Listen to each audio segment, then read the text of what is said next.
মায়ের জন্য বেলুনের উপর একটা কেক বানিয়ে ফেলি। এই তো হয়ে গেছে। ওরে বাবা, কি হলো? এই দেখো মা, তোমার জন্য একটা কেক বানিয়েছি। আরে বাহ, কি সুন্দর কেকটা। আরে কি? হ্যাঁ, মিনা কোথায় গেল? দাঁড়াও, ওকে আজকে আমি ছাড়বো না। ওই তো মা নিচে চলে যাচ্ছে। দাদু, তুমি যে করেই হোক মাকে আটকাও। এবার আমি ল্যাপটপে লেখাটা লিখে ফেলি। দেখি তো মিনার মা কোথায় গেল। ওই তো এদিকেই আসছে। মিনার মা তাড়াতাড়ি এদিকে আসো। আরে বাহ, 10 টাকায় 10টা রিং। আমার তো বিশ্বাসই হচ্ছে না। আর যে পুতুলের রিংটা ঢোকাতে পারবে সেই পুতুলটা তোমার। তাহলে দাও। হ্যাঁ হ্যাঁ, এই নাও। হাহা, একটাও পারবে না। ইয়া ইয়া ইয়া ইয়া ইয়া। হ্যাঁ, কি?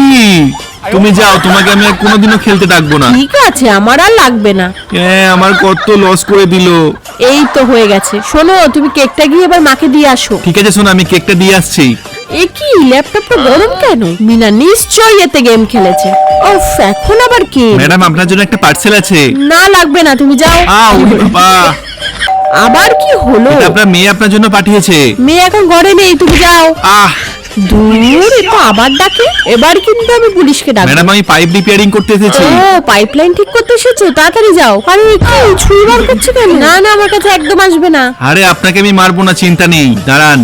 এই দেখুন, এগুলো আপনার মেয়ে আপনার জন্য পাঠিয়েছে। হ্যাঁ, এগুলো মিনা পাঠিয়েছে। দেখি তো ল্যাপটপটা খুলে। মা, আজকে আমার জন্মদিন, আর আমি জানি আমাকে জন্ম দেওয়ার সময় আজকে তুমি খুব কষ্ট পেয়েছিলে। এই জন্য আমি সারা জীবন তোমার খেয়াল রাখবো। এই কেকটা আমি তোমাকে পাঠালাম, তুমি খেয়ে নিও। আমি কলেজে যাচ্ছি। বাহ, থ্যাংক ইউ মিনা।